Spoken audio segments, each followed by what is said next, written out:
Programa VIP. Oferecimento. Linha Força com Pimenta da Biostratos. É hora de seu cabelo crescer e brilhar. Unimed Cuiabá. Cuidar de você. Esse é o plano.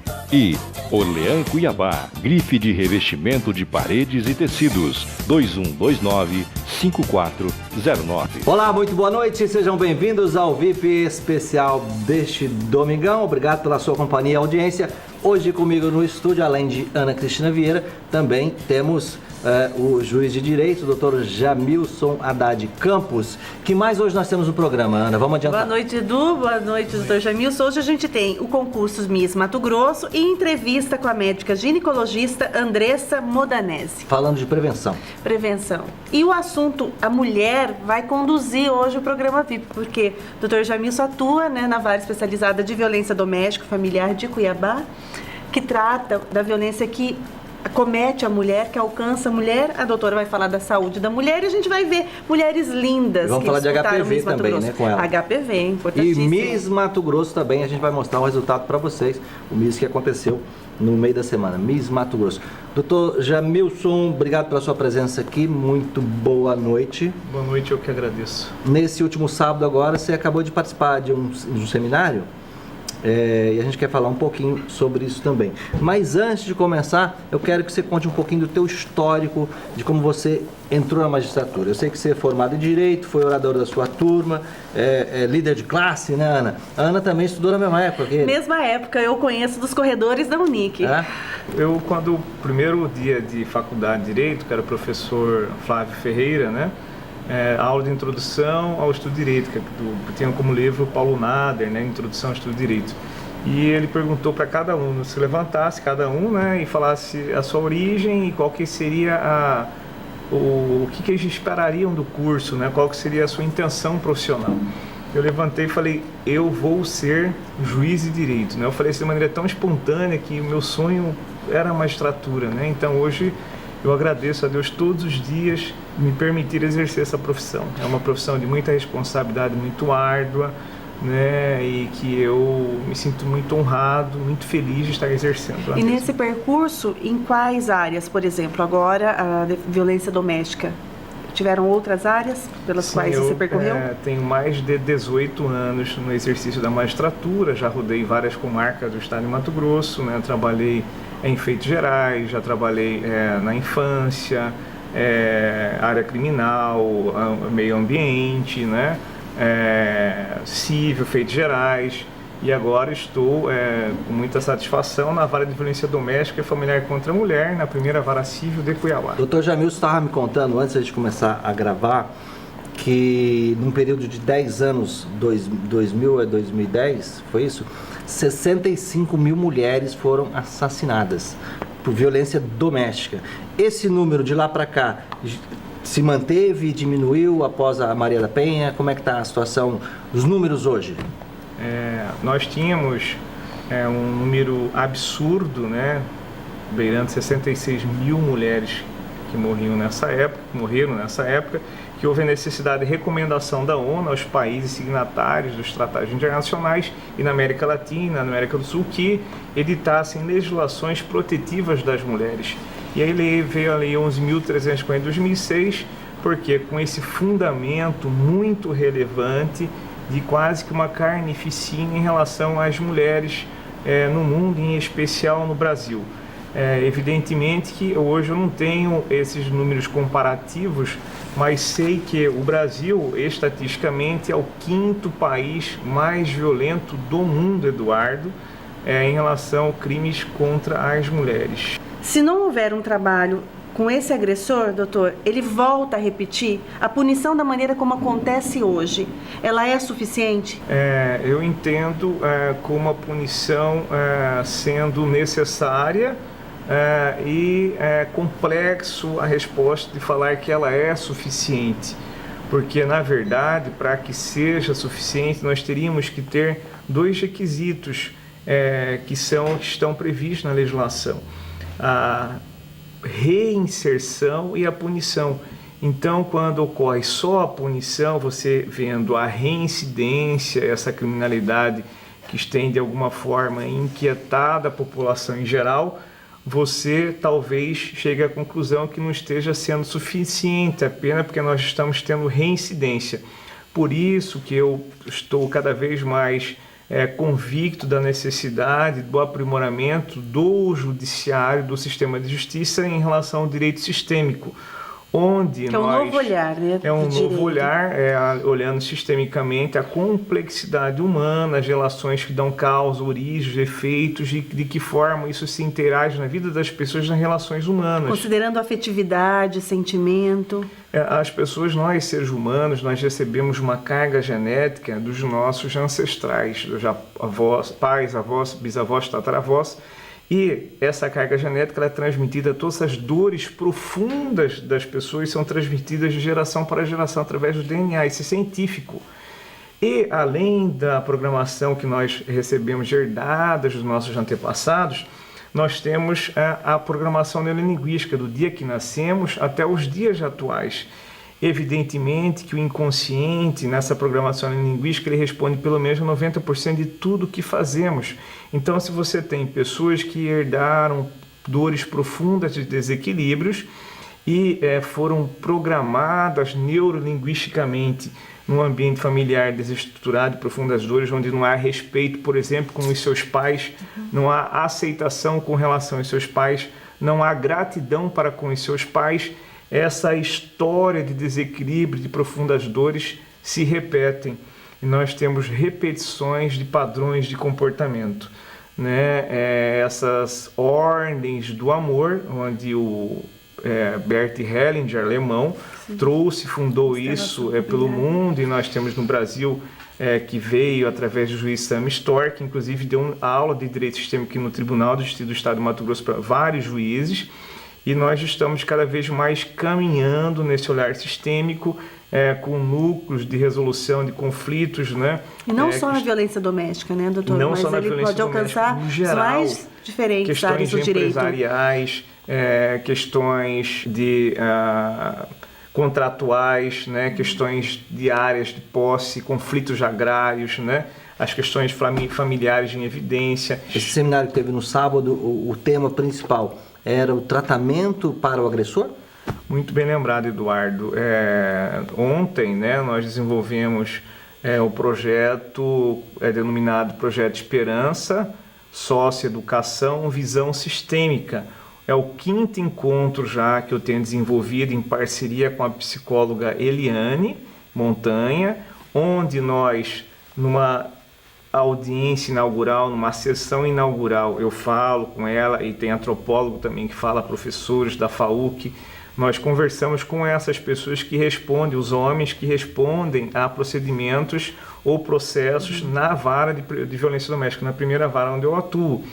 E dá uma conscientização do como é que eles estão nesse emaranhado emocional, para que eles compreendam tudo que eles herdaram de suas gerações anteriores, e o meio, evidentemente, conflituoso que eles foram e estão inseridos, para que eles consigam romper com esse ciclo da violência. E depois nós temos sessões individualizadas, inclusive em parceria com a FAUC, que tem sido muito relevante para a própria sociedade, onde acadêmicos de psicologia e psicólogos fazem o atendimento, antropólogos da UFMT também que está ajudando. Nós temos a Secretaria de Justiça e Direitos Humanos também, em parceria com a Eliane, da Secretaria, né, psicóloga, e esses agressores são atendidos em sessões individuais. Então nós temos essa visão sistêmica que faz com que ele tome consciência desse ciclo, essa repetição de comportamentos desestruturados, que ele entenda da necessidade dessas ordens do amor que Bert Hellinger tanto comprovou e demonstrou na sua vivência e tem demonstrado pelo Brasil afora, pelo mundo afora, né?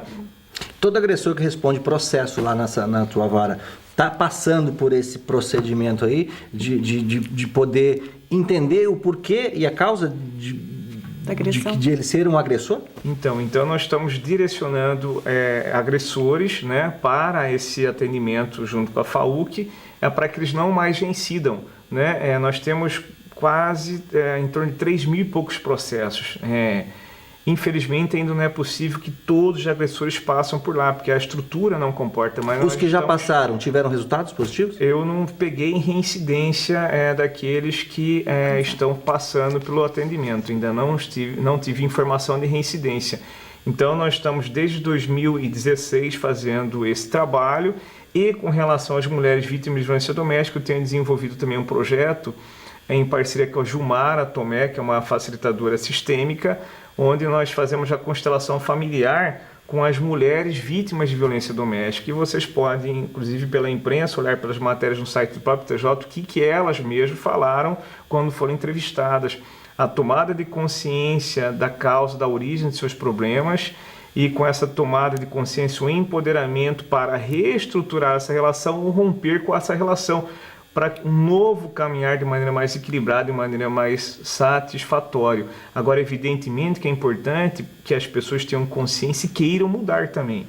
Então, essa aceitação, essa participação de maneira efetiva, consciente, ela contribui muito para um resultado mais rápido, né? Então, é importante esse conhecimento dessas leis sistêmicas, porque a partir do momento que a pessoa compreende que ela precisa ter respeito e harmonia com os seus pais, que elas têm que ter aceitação com os seus pais, de gratidão, porque fizeram o que era possível para eles naquela época. Isso facilita toda a relação daí em diante dessa pessoa, seja no casamento, nos namoros, na sua relação profissional, que infelizmente, por vezes, nós vemos situações desestruturadas, onde os filhos estão repetindo condutas dos próprios pais, dos avós, condutas desestruturadas. Isso vai passando de geração em geração. Que né? ela inconscientemente, e recebida de geração em geração, Eduardo, e ela inconscientemente repete esse padrão de comportamento, o que tem trazido profundas dores nas relações. Vamos para o intervalo, Ana. No próximo bloco a gente já vai trazer para vocês o Miss Mato Grosso, que aconteceu no meio da semana. Vamos continuar o papo aqui com o doutor Jamilson. Ainda tem a doutora Andressa Modanese. Fique com a gente, voltamos daqui a pouquinho. Até já.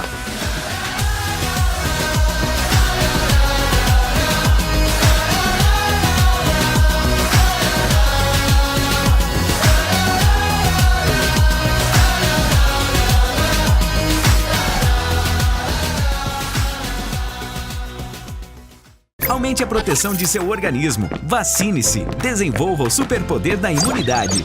Fique com a saúde em dia e aproveite as ofertas da Farmácia Unimed. Redoxitos com 25 gomas, só R$ 12,54. Umidificador Incoterm Max 500 por R$ 187,94. E nebulizador ultrassônico Pulmosonic Star por R$ 272,98. Farmácia Unimed Cuiabá, 3648-8888. Ligou, pediu, chegou.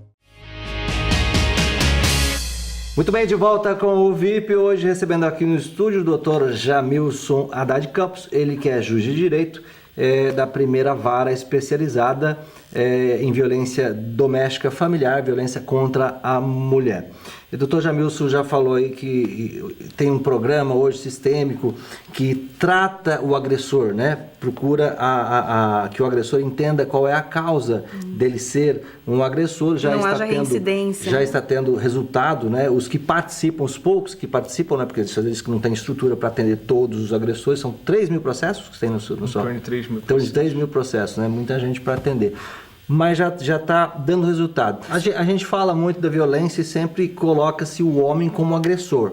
Mas pela tua experiência lá, hoje existe uma equiparação, né? Homem e mulher. Existe casos de mulher agressora também? Olha, é uma pergunta muito interessante, né? E nós tratamos de relações humanas. Evidentemente que nós temos homens descompensados e mulheres descompensadas também. Por toda essa situação de emaranhado genético e programação linguística, as pessoas trazem para suas vidas uma repetição de ciclos de comportamento. É cultura nós também. Da mesma forma que tem mulher que às vezes não consegue sair de um relacionamento violento, doente. Acredito que também tenha homens nessa situação. Sim, nós temos uma sociedade patriarcal, onde a cultura ela é machista. Evidentemente que isso dificulta ou se torna relevante uma proteção especial para as mulheres, porque elas são as maiores vítimas. Mas evidentemente que nós temos homens também que são objeto de agressão em relação às mulheres. Nós temos relações humanas, homem e mulher, mas a parte mais fraca hoje e que precisa de uma proteção especial é a mulher. Mas evidentemente que em números reduzidos, às vezes o homem está numa situação de violência ou de sofrimento que ele deve, não na Maria da Penha, mas levar para uma vara criminal, Eduardo, nesses casos. A mulher hoje, ela tem buscado mais, ela tem acreditado mais na justiça? Sem dúvida nenhuma. Acho que a Lei 11.340 de 2006 trouxe praticamente uma revolução no sentido de empoderar as mulheres que passavam por profundos sofrimentos, de não mais se sujeitarem a serem espancadas, a serem tão reprimidas e buscarem levar às autoridades essa informação que estão sendo agredidas nas suas relações. Independente de classe social. Independentemente de classe social. Hoje, cada vez mais as temos classes pessoas mais já abastadas, elas estão procurando. As classes já abastadas cada vez mais chegando ao fórum, relações de conflitos familiares de violência doméstica chegando ao fórum. Hoje, todas as classes são susceptíveis porque essa regra que nós temos por exemplo, de uma desarmonia com os pais, dessa carga genética de gerações antepassadas, da programação linguística, ela atinge todas as classes. Independe de classe social. O ser humano em si, então, independe de classe social. E quando a gente fala de violência, ela atinge desde uma palavra, né, a questão da autoestima, quando você diminui a autoestima, ao tapa, ao espancamento. Hoje as mulheres procuram, antes de chegar no limite da agressão, na agressão gravíssima. Começa com a violência psicológica. Né? Isso é muito importante, não sei se vai dar tempo, mas nós temos o ciclo da violência. Então, quando começa a emaranhar de discussões, de ofensas, de repressão psicológica, geralmente a mulher, por N questões de dependência emocional, financeira ou por amor em relação à preocupação aos filhos, ela busca, olha, vou te levar ao conhecimento do sistema de justiça. Ele fala, me perdoa, eu vou mudar, me dê mais uma chance, e ela vai dar mais uma chance, e por ele não se tratar ou não ter consciência que ele precisa de tratamento, ele reincide. Volta o ciclo, ele volta a fazer toda aquela agressão, e isso vai piorando cada vez mais. Mas a mulher tem sim ser empoderado, e esses números altos de violência doméstica têm decorrência em especial que as mulheres estão denunciando essas agressões. Já logo no início. Já logo no início, mas tem estudos que dizem que a mulher, quando chega a levar o conhecimento da justiça, às vezes já passou 10 anos de sofrimento. Quando um filho, uma filha, enxerga o pai batendo na mãe ou a mãe batendo no pai, a criança se sente agredida, ela sente como se ela estivesse sendo agredida. E aí você tem a programação linguística de uma perpetuação de desequilíbrio das relações. Por isso que nós temos que ter a lei do pertencimento, a lei da precedência, a lei do amor, gratidão com os pais, aceitação de seus pais, com gratidão e rompendo com essa questão que por vezes é inconsciente, para que haja uma relação minimamente harmoniosa, não marcada pela violência, e sim marcada por questões humanas, de compensações e de compreensão para a vida, mas não numa sobreposição através da violência. Nada justifica o homem agredir a mulher ou mesmo a mulher agredir o homem, porque os filhos que presenciam isso crescem se sentindo eles espancados. Quando o pai está batendo na mãe, o filho que está assistindo, ele está sendo agredido psicologicamente. Isso é muito grave por vezes, por isso que eu acho que essa matéria que é extremamente importante, para que os pais tomarem consciência disso, para que não façam, procurem discutir suas relações longe dos seus filhos. As crianças, não coloquem os filhos nesse emaranhado, preservem o emocional das crianças. Olha, o doutor Jamilson, vocês perceberam que ele, como juiz de direito, ele procura fazer uma divulgação, né, Ana, para fazer uma prevenção da não violência, né? Mas o que acontece diariamente lá é que você tem que dar a canetada, você tem que instituir lá medidas restritivas. Quais são essas medidas que mais são utilizadas lá na primeira vara? Então, nós temos uma legislação que ela vai na boa-fé da mulher vítima. Então, quando a mulher chega, vai à delegacia dizendo que ela está sendo espancada, agredida ou ameaçada de morte... Ela não precisa provar isso. O depoimento dela já é uma parte da prova, já é uma prova, né? Ainda que seja uma cognição inicial, sem outras provas, você tem uma percepção dos fatos que potencializam a possibilidade de risco efetivo ou de agressões. Ela pode chegar lá e fazer exame de corpo de delito, né? Então, e tem outras provas elementares, a experiência do juiz também de poder analisar o caso concreto.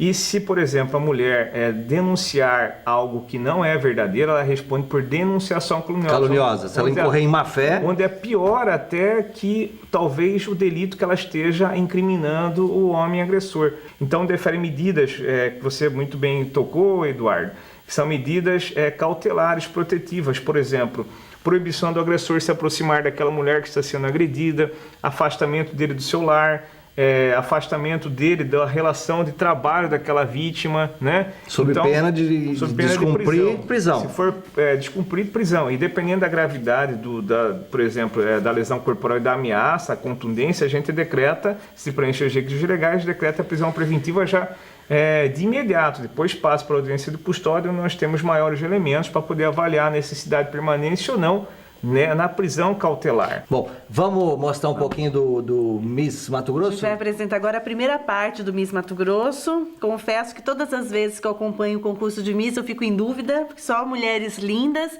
muita emoção, todas sonhando com esse título. Aí agora a gente já confere a primeira parte. Disputa acirrada e você daqui a pouquinho já vai saber quem foi a vencedora. Roda aí. Se quiser jogar, vem, mas tem que arriscar, vem, vai ser assim ou não.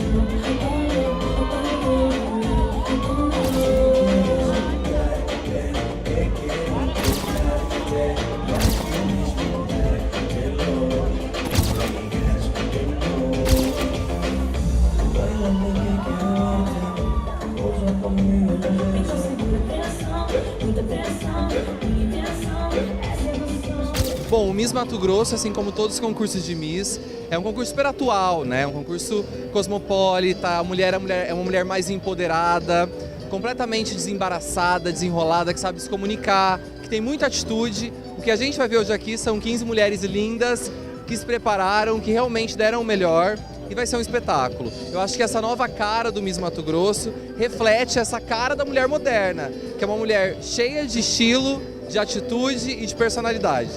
Uma realização para cada uma delas, né? Não, além de ganhar o título, mas também de participar, de trazer a beleza, desfilar a sua beleza, como também representar a sua cidade, a sua cultura, né? Então, assim, levar daqui um legado, né? Mostrar para o Brasil, a eleita que for, levar para o Brasil a nossa cultura, o que a gente tem de bom aqui, né? E a Miss também representa a sua solidariedade, né? Ela tem muito esse papel social, que é muito importante.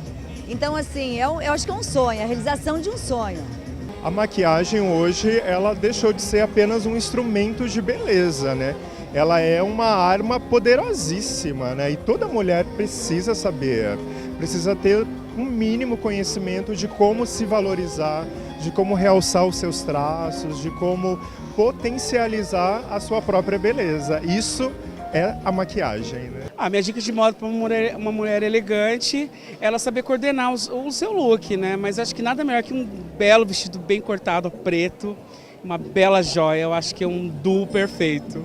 Ela à vontade, ela se sentir mulher, feminina, muitas vezes sem deixar essa coisa assim de prender, sabe, tem que soltar, tem que imaginar assim, Miss é uma coisa muito grandiosa, né? É uma beleza que tem que ser natural, é a minha concepção, a naturalidade é sempre melhor.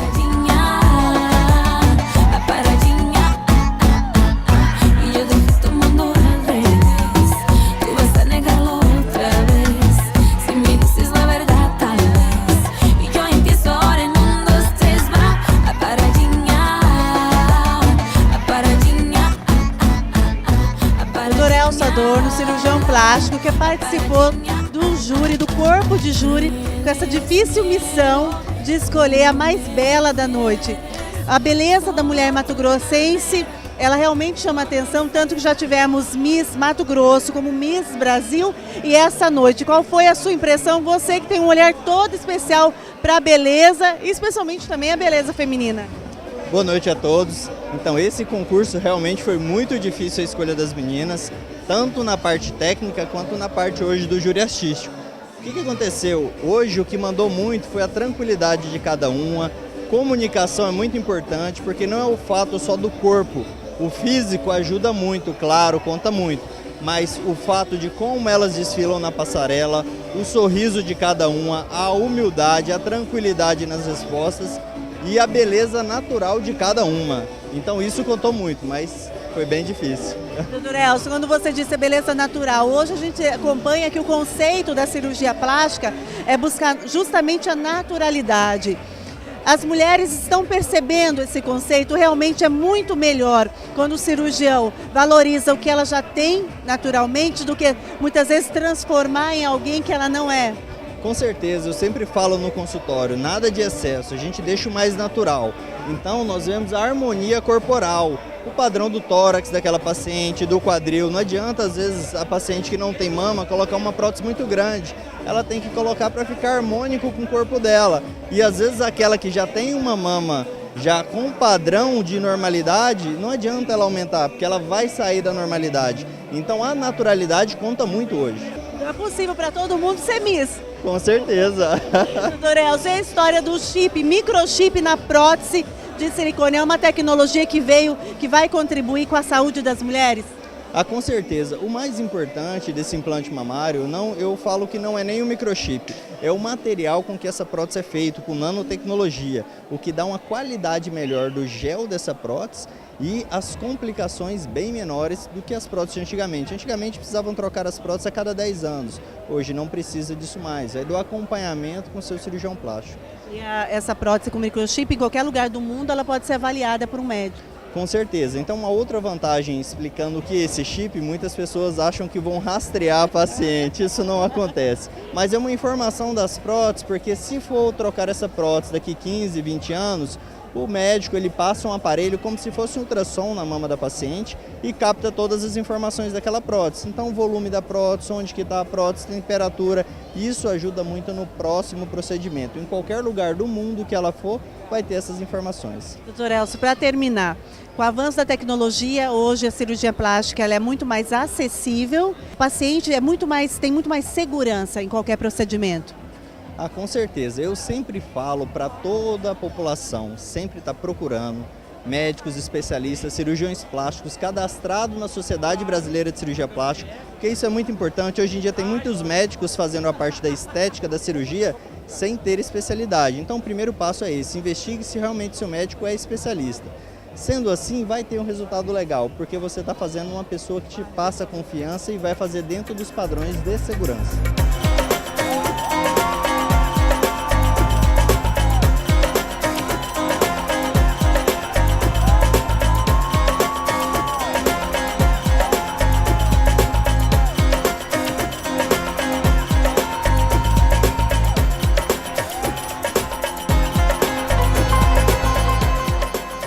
Edu, no próximo bloco a gente confere quem foi a vencedora. Daqui a pouquinho tem mais Miss Mato Grosso, Dr. Jamilson, que esteve conosco até agora. Daqui a pouquinho tem mais uma entrevistada. Doutora Andressa, que é médica ginecologista. Palavras finais, você quer falar mais alguma coisa? O resumo do que foi o seminário desse último sábado? Eu estou muito feliz de cada vez mais o Poder Judiciário do Estado de Mato Grosso tem trazido métodos alternativos de resolução de conflitos, né, com essa visão do direito sistêmico, e a população só tem a ganhar. Acreditem nessas ferramentas que são uma alternativa mais do que comprovada de eficiência, e eficiência com mais rapidez, ao invés de buscar em demandas judiciais, às vezes com custo emocional. Então você tem esses outros métodos que são mais rápidos. E parabenizar o programa VIP, né, onde vocês estão trazendo um assunto que tem gerado muita aflição nas relações humanas. E, doutor, você disse pra gente aqui no intervalo do bloco aí, que as palavras têm muito poder, né? E não só na relação marido e mulher, que começa na agressão psicológica, né? Às vezes se agride o filho também, né? Uma mãe ou um pai que fala pro filho assim, você é burro, você é inútil. Diminui a criança. Diminui. Né? Isso aí, ela vai acontecer se ela manter esse tipo de atitude. Olha, isso é tão importante. Se você tem um pai e uma mãe que só rebaixa o filho, se você numa relação conjugal, por exemplo, entre adultos, você percebe como um rebaixa o outro e tira a autoestima do parceiro, da parceira. Imagina isso pelos pais que são referência para aquelas crianças, rebaixando, colocando a autoestima lá embaixo, falando que são os filhos imprestáveis, não prestam, e palavras muito negativas. Evidentemente que isso traz uma programação neurolinguística na vida das suas crianças, desestruturando ou diminuindo a potencialidade que elas têm na vida escolar, na vida profissional e inclusive em suas relações. Isso é muito importante e eu cresci recebendo educação de que a palavra ela ganha força, a palavra tem uma relevância muito especial. Então eu acredito, minha avó Amine, né, saudosa avó Amine, ela sempre falava assim, olha Jamilson ou Amine para a neta também, vocês quando estiverem no banheiro falam 20 vezes uma palavra positiva com muita força, acreditem nisso. Então eu cresci acreditando nisso e até hoje eu me deparo... Agora eu vou querer saber o que você fala no banheiro. Por exemplo, quando era criança. Hei de vencer sobre todos os aspectos. Outra frase que ela me ensinou, eu confio em minhas forças psíquicas e espirituais, jamais o fracasso me surpreenderá, tenho fé, amor e vontade de vencer. Hei de vencer sobre todos os aspectos. São palavras afirmativas. Vou confessar agora para você que eu fui representante comercial há muitos anos na minha vida, eu que venho de família muito pobre, e eu usei isso muito tempo, principalmente dirigindo na estrada, que é uma espécie de mantra, né? Eu mentalizava e falava, né? Com a ajuda de Cristo poderei fazer tudo, Ele me dará forças.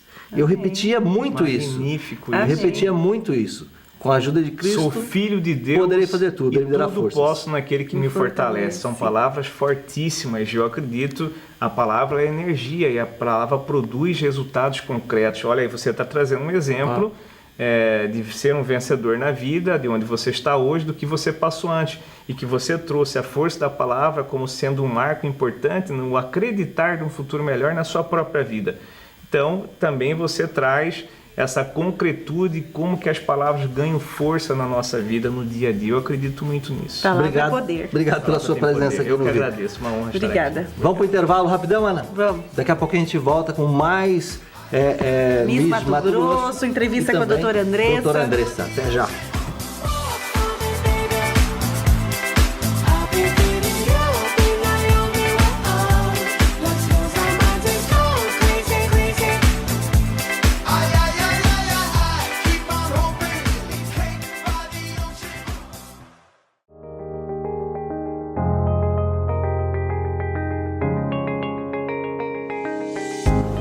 Meu nome é Patrícia Rabeck, sou designer de interiores.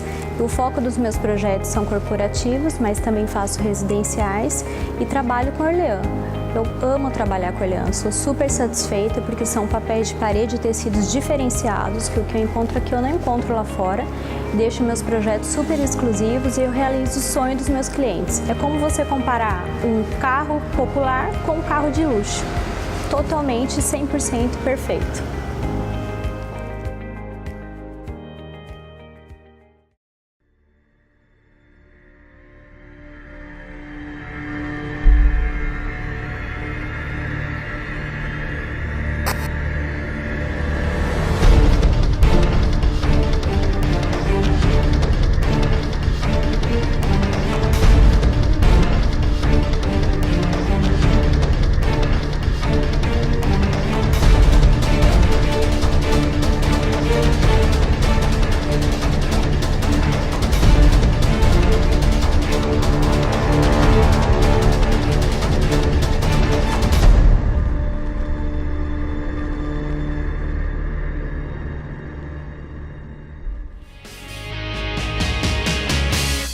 Muito bem, estamos de volta com o VIP, agora recebendo no estúdio a doutora Andressa Modanese, ela que é ginecologista obstetra, né? Veio falar sobre HPV, sobre as novidades, inclusive agora, doutora, tem a vacinação, né? Não só para meninas, mas também para meninos. A idade é de 9 a 11 anos? Isso, na verdade, a vacina ela é realizada entre 9 e 45 anos, entre mulheres e homens, na rede privada. E na rede pública, dos 9 aos 14 anos. Aos 14. Isso, entre meninas e meninos. E HPV, para quem está em casa e não sabe sobre a HPV, qual a importância dessa vacinação? O que pode causar o HPV? E o que é o HPV? Sim. O HPV é um vírus que é o principal causador do câncer do colo do útero e a sigla quer dizer papiloma vírus humano e ele é causado principalmente por contato sexual, contato com o banheiro, né? A indicação da vacina é principalmente nas meninas e nos meninos que teoricamente não iniciaram a vida sexual e que abrange também todo o período de vida sexual, por isso pensar até os 45 anos. Doutora Andressa, então quando a pessoa toma essa vacina, né, ela quando está em contato com o vírus, ela não se contamina? A vacina, ela protege 100%. Na verdade, o objetivo da vacina é prevenir contra a infecção do HPV e contra, principalmente, as verrugas genitais e o câncer do colo do útero, porque a vacina, ela é quadrivalente, a gente fala, que ela protege contra 4 tipos principais do vírus do HPV. O HPV existe inúmeros vírus, mas os 4 principais são os que podem causar câncer de colo do útero, 2 deles, e os outros 2, principalmente as verrugas genitais, que são os condilomas. E no homem? No homem também é a mesma coisa, ele previne o câncer de pênis. E hoje, no seu consultório, você percebe esse olhar mais atento das mães de adolescentes em vacinar seus filhos? Na verdade, assim, as mães têm pouca informação por ser uma campanha assim recente. Na verdade, há pouco tempo que vem sendo feita no serviço público. Doutora, falando, né, em doenças, o HIV é um exame considerado de rotina? Hoje, quando a mulher vai ao ginecologista e pede todos aqueles exames, faz o Papa Nicolau, os exames de sangue, o HIV, ele passou a ser também um exame de rotina ou não? As mulheres ainda têm medo de fazer, esse exame ainda é um tabu. As pessoas ainda têm medo quando se fala HIV. Apesar que HIV é muito da nossa geração, né? Hoje os jovens lidam com...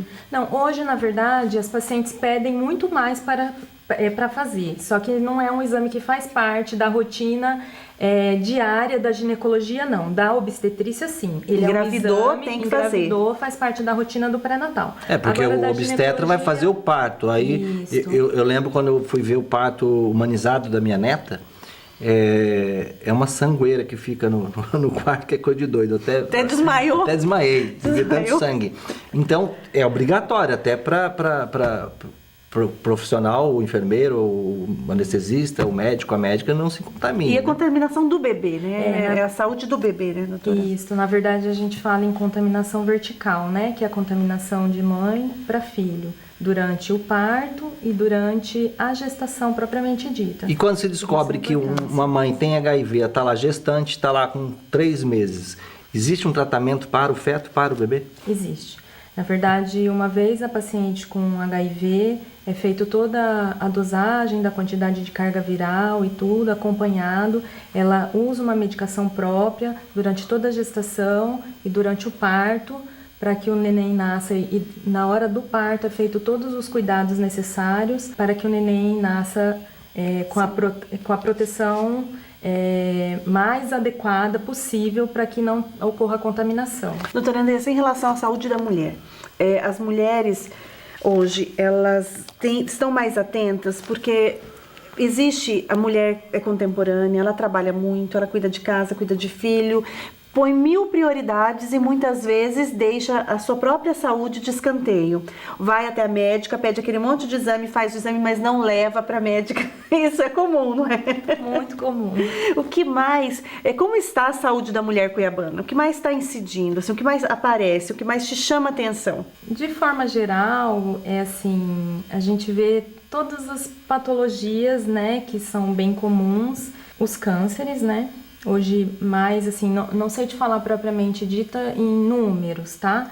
Mas o câncer de mama, que hoje a gente vê, talvez porque tenha os diagnósticos têm sido feitos mais cedo, né? A gente tem tecnologia que consegue perceber isso independente de idade da mulher? independente da idade, né? Mulheres novas com câncer mais jovens com câncer de mama, de colo do útero, né? Isso fez também que a recomendação que uma mamografia era feita depois dos 40, hoje, em muitos casos, faz antes.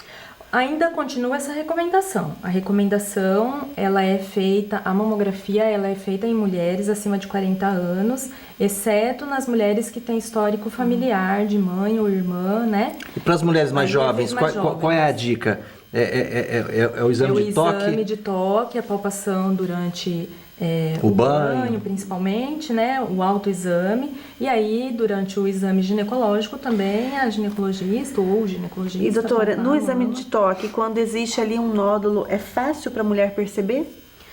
Porque às vezes quando a gente está naquele período pré-menstrual, o seio fica diferente, fica dolorido, a gente sente que tem, a impressão que se dá é que tem algumas coisas que estão ali doloridas, que confundem. Né? E aí depois passa, a gente fica bem. Mas já me disseram, então você pode me esclarecer, que quando existe algo que está fora da normalidade, a mulher consegue realmente perceber. Então, o se tocar é essencial, porque faz a diferença mesmo, não é conversa de médico nem de campanha de ministério. Não, não é.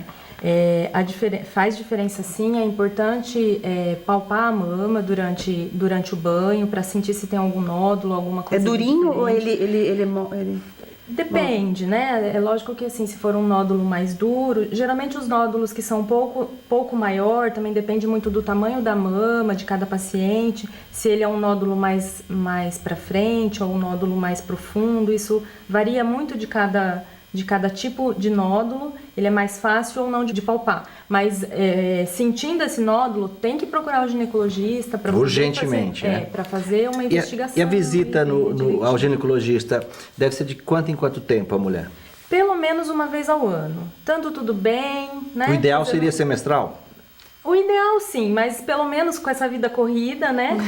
Que a gente vive, pelo menos uma vez ao ano seria o ideal. E levar os exames depois levar os exames, porque não adianta nada ir no ginecologista e não retornar com os exames. Doutora né? Andressa, você tem já 10 anos de formada, né? Militando como obstetra, acho que há 7 anos, né? E eu vejo que você tem 2 filhas, né? 2 meninas. Como é que foi estar do outro lado? Ser a paciente? Nessas horas a gente precisa ser paciente mesmo. Eu tive a oportunidade de ter uma obstetra assim que foi muito especial na minha vida, correu tudo muito bem, eu tive 2 gestações muito saudáveis, mas nessas horas a gente precisa ser paciente. Você esquece tudo que você estudou na faculdade e vira paciente mesmo. Vira paciente, porque se você não ser paciente, o seu foi, as meninas foram parto normal ou cesárea? As 2 foram cesárea. As 2 cesárea? Você preferiu cesárea? Eu preferi também, elas estavam em posição adequada para fazer cesariana, porque estavam sentadas, né? E assim, aí junta que não tem muita coragem, aquelas coisas assim. Qual que é o percentual de parto hoje, normal e cesárea? Na verdade, assim, hoje existe um estímulo para o parto normal. Desde o ano passado, há um tempo já que eles vêm estimulando o parto humanizado, que eles vêm falando, né? Mas já há um tempo era assim... Que de humanizado tem muita coisa não, viu? Porque eu desmaiei na sala lá. Não tem muita coisa de humanizado. 90% de cesárea, vamos dizer assim, no privado, né? Mas agora já tem mudado. Acho que talvez não tenhamos tantos dados, porque é uma coisa que o incentivo é recente, então... Na rede pública, mais parto normal. Mais parto normal, Normal, mas ainda é alto, né? E hoje existe muito esse conceito de respeitar a escolha da mulher, né, doutora? A mulher, lógico, considerando todas as condições, mas a escolha dela hoje é muito valorizada. A questão, né, se ela quer o parto normal. Qual a diferença do parto normal e do parto humanizado? Na verdade, o parto humanizado, eles hoje priorizam algumas coisas que antigamente eram feitas e que hoje eles tentam pelo menos tirar, né? Eles falam assim, foi proscrito, não fazer, que é tricotomia, episiotomia, que seria o pique, né? Você romper a bolsa mais tardiamente, deixar a paciente numa posição que ela se sente mais agradável para ter o parto, né? Pensa numa atmosfera toda para envolver aquele momento. A família envolvida também, né? Aí, assim, pelo menos o marido e a família com quem tanto que o o Eduardo acompanhou. A hora que nasceu, eu acompanhei. Você tá especialista em parto A hora que humanizado. nasceu, eu acompanhei, mas vira uma sangueira. Falei, nossa, cadê a humanização disso aqui, gente? Natureza, né, doutora? Natureza. Mas assim, né? Desde sempre, desde que o mundo é mundo, parto normal é parto normal. Parto normal. Né? A recuperação é muito mais que nasce rápida. apesar de médico, apesar de Nasce sozinho. alguém, né? É igual as cachorrinhas. Já vi, eu tive uma cadela né? que ela teve uma cria que deu 13 filhotes. Nossa. Você calcula uma cachorra falou. Ela ficou exausta, 13 filhotes. É muita coisa, né? Falando em filhotes, tem agora as meninas bonitas do nosso estado de Mato Grosso para mostrar. Sim, né? sim, eu não entendi só falando em filhotes. Porque são as meninas novas, né? Do estado de Mato Grosso. Miss Mato Grosso, nós tivemos a oportunidade de acompanhar, de gravar essa matéria no primeiro bloco, né, no bloco anterior, no segundo bloco. Mostramos apresentamos uma parte e agora vamos conhecer, afinal, quem é a vencedora. Roda aí.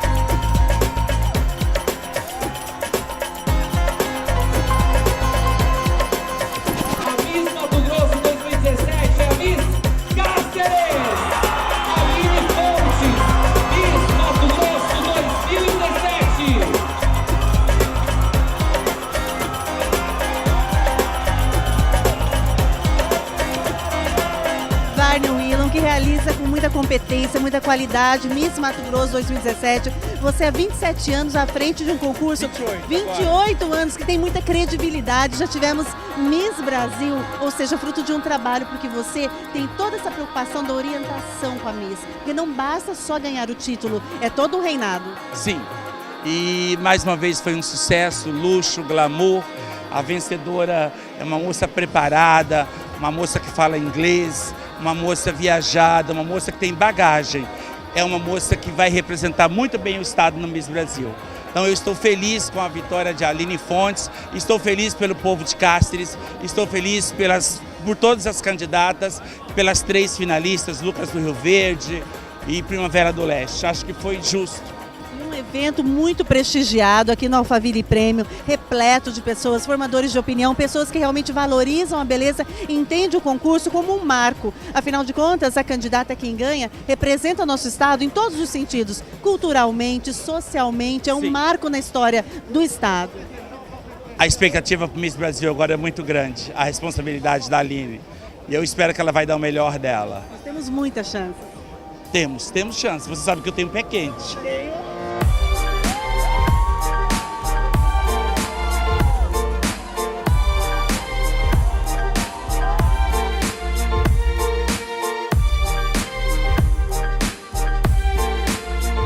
Para a nova Miss eu deixo a dica de ser sempre ela mesma, nunca tentar ser outra pessoa, porque você vai conquistar o público, as pessoas sendo você mesma, não sendo outra pessoa. Essa é a dica que eu deixo.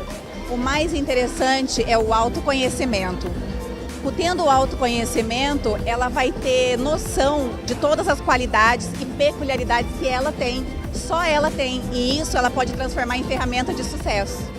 Aline Fontes é a Miss Mato Grosso 2017, ela veio representando Cáceres e agora representa Mato Grosso e vai participar do Miss Brasil, levando toda essa cultura, toda essa cor, esse colorido que existe em nosso estado. Aline, o concurso de Miss já foi um sonho recente ou ele é um sonho que vem de muito tempo? Eu sempre admirei o universo Miss. E na verdade, quando a gente é criança, a gente admira a beleza da Miss, a elegância. Mas conforme eu fui crescendo, eu fui me interessando cada vez mais, porque eu fui percebendo que uma Miss não é só a beleza, a Miss tem um poder social muito grande de ajudar as pessoas e incentivá-las. Então isso foi criando uma expectativa, uma vontade de me tornar Miss. E a pergunta feita a você essa noite foi uma pergunta difícil sobre Donald Trump, a questão dos Estados Unidos, União Europeia, ou seja, foi uma pergunta que te provou para as pessoas que além da beleza, que é incontestável, que você tem, você está antenada a tudo o que acontece no mundo. Isso é essencial, faz a diferença. Com certeza faz a diferença, é como eu falei, a Miss não é um bonequinho, uma bonequinha linda ali na frente, não, ela tem um poder social ali, ela precisa estar ligada em tudo. E E na verdade, o nosso papel tá ligado no mundo da política, na formação, é importante para a nossa vida, né? Então, eu fico muito feliz de estar representando e eu sempre vou estar estudando para representar cada vez melhor e para minha vida também. Como é para você agora voltar para Cáceres, trazendo esse título, a cidade te apoiou e certamente estará orgulhosa? Olha, é uma honra tão grande representar Cáceres, porque dá pra ver no brilho dos olhos de cada pessoa que me mandou uma mensagem, sabe? E eu tô tão feliz de poder retribuir cada mensagem, cada pensamento positivo, porque foi uma torcida muito grande. Veio várias pessoas da minha cidade, então eu tô muito feliz e honrada. O que você vai levar para o Miss Brasil? Quais são as suas ferramentas, as suas estratégias para no concurso de Miss Brasil se destacar? Eu vou levar cada mulher mato-grossense, eu vou levar a nossa diversidade e eu vou dar o meu máximo, vou estudar muito para representar como a gente realmente deve ser representada. A Miss Mato Grosso 2017 é a Miss Cáceres! Aline Fontes, Miss Mato Grosso 2017! Parabéns à vencedora, uma moça linda, inteligente. Que disputa acirrada, hein, Ana? Acirrada, vai representar Mato Grosso no Miss Brasil e temos grandes chances Com de certeza. trazer a coroa Parabéns para Mato aí, Grosso. não só a vencedora, mas também a todas as que participaram Varney Willon, desse que Miss Mato realiza, Grosso, né? fiz entrevistas com várias pessoas e uma entrevista que me chamou muita atenção foi com o Dr. Elson Adorno, que falou da beleza, né, de todo esse conceito de beleza, realmente um evento lindo. Doutora Andressa, a gente vai para o intervalo comercial, mas voltamos com você ainda na sequência e você em casa fique conosco, tá? Até já.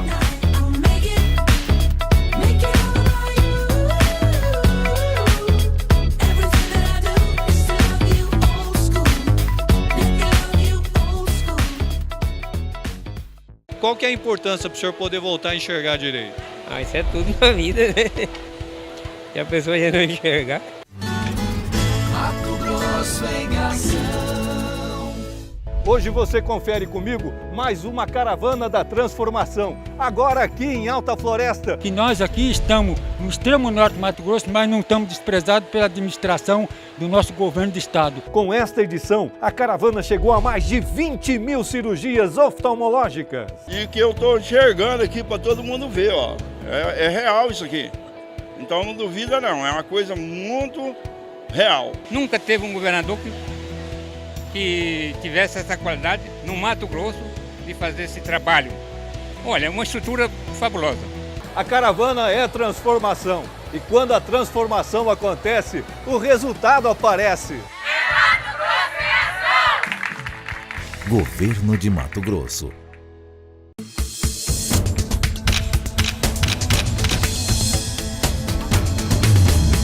Meu cabelo tem pressa de crescer. E o seu? Lançamento. Biostratos Força com Pimenta. Tecnologia exclusiva Bioxil. Propriedades da pimenta e microqueratina. Para um crescimento saudável com brilho extremo. É hora do seu cabelo crescer e brilhar. Biostratos. Cosméticos naturais. Muito bem, estamos de volta com o programa VIP. Agora no estúdio continuamos com a doutora Andressa, ela que é ginecologista obstetra, já falou bastante sobre HPV, sobre parto, enfim. Agora, doutora, para evitar que a mulher tenha uma gravidez indesejada, né? Se usa os anticoncepcionais que muitas mulheres tomam por conta própria, sem uma prescrição de um médico. E isso é prejudicial à saúde? Ela corre algum risco de ir lá na farmácia e comprar um anticoncepcional qualquer e tomar? Sim, isso não é o ideal, né? Porque o anticoncepcional, para ser usado, ele precisa ter critérios. E fora isso, também existem inúmeros tipos de anticoncepcional, vários tipos de métodos, oral, outros... Injeções, né? Aqueles implantes. Você mesmo não pode tomar anticoncepcional, né? Pois é, eu não. Eu tenho trombose, síndrome antifosfolípide, né? E fiz toda uma bateria de exames, eu não posso tomar anticoncepcional. Mas você já tomou na sua vida? Pouquíssimo, porque eu esquecia. Então eu sou adepta do preservativo. Entendi. E o preservativo, a gente sabe da importância de usar preservativo, né? Mas as pessoas de fato utilizam. Porque não é a recomendação pela saúde é o preservativo, número 1. Isso, né? Porque assim, o anticoncepcional ele evita a gravidez, mas ele não evita a doença. Isso é sabido. E pode falhar também. E pode falhar também.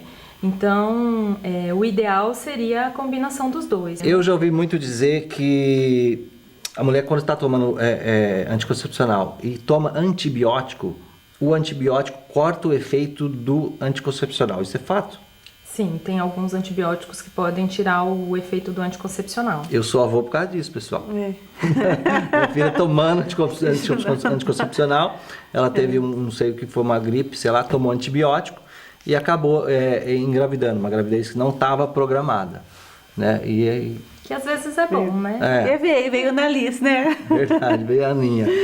Mas então é bom a mulherada saber e divulgar isso, ó. Tá tomando anticoncepcional, tomou antibiótico, vai pra camisinha porque vai dar problema. É bom sempre se cuidar. E lembrar sempre que o ideal é sempre que for usar, ter uma orientação, porque o anticoncepcional precisa ser usado com critérios. Doutora, quando a mulher chega, né, no consultório e reclama da falta de libido, é o médico ginecologista que está apto a orientá-la? E aí ela vai fazer o quê? O exame de hormônio? Pode ser o que pode provocar? Não só físico, mas o estresse, as preocupações, a afetividade, isso também impacta na falta de libido? Pode ser o marido também, viu, Ana? Trocar o marido, o libido volta. Será que quem é casado com o Brad Pitt, será que a Angelina Jolie teve esse problema? Bom, isso ela acontece. Deixou dele, né? Ela deixou dele, aí até a Angelina Jolie largou o Brad Pitt, gente. Bom, existe várias coisas que podem afetar a libido, sim. E uma delas, às vezes até o uso do hormônio, por exemplo, o uso do anticoncepcional, né? Mas o ideal é ir sempre no ginecologista, fazer uma avaliação, conversar com o ginecologista para ter uma melhor orientação. Não é pegar a receita da amiga, pegar o adesivo da amiga. Não são todas as mulheres que perdem o libido por tomar anticoncepcional. Não. Existem vários fatores, tá? Entre eles, assim, até o relacionamento prolongado, a rotina puxada, a falta de exercício físico, o cansaço. Falta de exercício físico também pode alterar. Várias coisas. Existem muitos casos, assim, que chegam no teu consultório, da mulher chegar reclamando que está com falta de libido? Existe. E aí a recomendação é algo mais completo. É uma investigação, melhor, qual é a causa, e aí é possível sim, com tratamento retomar. Sim, é possível retomar. Em última causa aí, última instância, você troca o marido. Troca o marido e pega Brad Pitt. Pega o Brad Pitt. Doutora, quando a gente pensa em questão de idade, qual a idade ideal que a mulher deve buscar a primeira consulta no ginecologista? Então, a idade ideal, hoje na verdade, as meninas acabam indo até muito cedo ao ginecologista, porque elas menstruam, às vezes, um pouco mais cedo. Por volta dos 13 anos, 12, 13? Às vezes 13, mas tem algumas que menstruam uns 11. O ideal seria quando iniciasse a vida sexual, mas também, uma vez que menstruou, até para poder ter orientação de questão de higiene, de questão de cuidado. As cólicas, né? Muitas vezes acontecem. E assim, antes do início da vida sexual, isso seria importante. Apesar de ter alguns pediatras que acompanham até mais tarde, mas é importante a menina, assim que menstruar, já iniciar pelo menos uma consulta de rotina para poder tirar algumas dúvidas e algumas Você falou de cólica, tem mulher que sofre demais todos os meses com cólicas agudas, né? O tratamento evoluiu? Como é que acaba com isso? Como é que ameniza esse sofrimento das mulheres que têm essa cólica excessiva? Existe tratamento clínico, né? O tratamento clínico, geralmente, a gente usa o remédio para dor, e entre eles existem inúmeros remédio analgésicos comuns ou anti-inflamatório. Às vezes é necessário também, dependendo da quantidade da cólica, dependendo do tipo da cólica, a iniciação de um anticoncepcional também. Mas também é necessário você ter critério e saber se a paciente pode ou não fazer uso dessa medicação, né? Existe o inverso, ter que tirar o anticoncepcional para amenizar a cólica? Normalmente não, às vezes acontece de precisar trocar, mas às vezes não. É mais difícil, mas pode acontecer de às vezes precisar trocar. As meninas estão começando, antecipando sua vida sexual ativa, sua vida sexual? Elas estão mais jovens? Procurando, porque a gente acompanha lendo matérias, né, de comportamento. Pelo sorriso da doutora, com certeza está chegando bastante jovem no consultório dela, com atividade sexual precoce. Porque as revistas, né, femininas, elas trazem muitas matérias nesse respeito. E quando a gente pega a revista para jovem, o assunto sexo é muito presente, é muito ali cotidiano. E aí, ao mesmo tempo, existe a maturidade sobre as doenças, a questão da gravidez, o que tudo isso implica. Ao mesmo tempo em que elas estão começando mais cedo sua vida sexual, elas também estão mais informadas. Existe a consciência do que isso representa, porque é uma escolha muito séria, né? Eu acredito que sexo é no momento certo. Então, a idade, essa precocidade, está tendo essa consciência? Na verdade, assim, eu acho que isso é uma coisa muito individual de cada público, de cada ginecologista, né? Assim, tem aqueles ginecologistas que atendem mais um público mais maduro. O meu público é de pacientes mais jovens. Eu tenho um público, assim, meio mesclado, mas eu percebo, assim, que cada vez mais as meninas têm uma iniciação mais precoce, sim, na vida sexual. Mas eu não posso dizer que isso é... Mas isso dá um nó na cabeça dos pais, não? Dá bastante. Mas eu acredito que... Mas que bom que essas meninas estão buscando a orientação médica, né? A melhor maneira é a prevenção. É a orientação. Então, não acontecer uma gravidez no momento, às vezes está no meio da faculdade, e aí aquela questão de doença, né? Então é a informação. É a informação, a melhor maneira é a informação. Porque não adianta o pai falar, não vai fazer, não. É melhor buscar a orientação médica. Isso, porque às vezes eles têm a informação, mas eles talvez não aceitem tanto, e talvez eles não consigam absorver da maneira tão correta, porque não vem de uma pessoa tão profissional, entendeu? Vamos dizer assim. E a hora que a mãe leva para o ginecologista, que é importante o acompanhamento da mãe no ginecologista, a menina adolescente, ela Você viu já que o nosso cinegrafista começou até a tossir no estúdio. Ele tem adolescente. Porque ele tem uma filha adolescente. Ele ficou roxo. Ele começou a tossir. Mas faz parte, viu, Davi? Você fique tranquilo, porque isso acontece em todas as famílias. Todos os pais, Davi. Todos os pais passam por esse momento, né? Vamos indicar os filhos vão, é fato, os filhos vão iniciar, né, a sua vida sexual, seja mais precocemente ou mais tardiamente, mas todos vão se iniciar sexualmente. O importante é aceitar e orientar, né, doutora? E assim, isso com certeza é o papel dos pais junto com o profissional, né? Ana, acho que está na hora de ir embora já, né? Está na hora de ir embora, o programa chegou ao fim, domingo à noite, amanhã segunda-feira, uma super semana pela frente. Doutora, obrigado pela tua presença aqui no estúdio do programa VIP.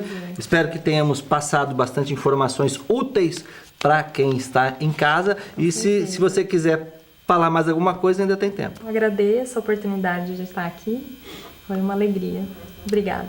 Aí eu quero agradecer também a Ana Castrilon, que faz a minha maquiagem e que hoje teve que fazer em poucos minutos, porque meu chefe aqui não deixou o tempo necessário. Você nasceu pronta, tá? Você já nasceu linda. Então, Ana, você é a doutora Ana também, que é uma mulher linda, né? Nasceram prontas. A Nalva Justino, que cuida do meu cabelo, lá do La Provence, e a Bendita Benedita, que é a loja que me veste. Tá certo. Obrigado pela sua presença mais uma vez, doutora. A você de casa, obrigado pela audiência, pela paciência e também até a semana que vem. Até a semana que vem. Programa VIP. Oferecimento. Linha Força com Pimenta da Biostratos. É hora de seu cabelo crescer e brilhar. Unimed Cuiabá. Cuidar de você. Esse é o plano. E Orlean Cuiabá. Grife de revestimento de paredes e tecidos. 2129-5409.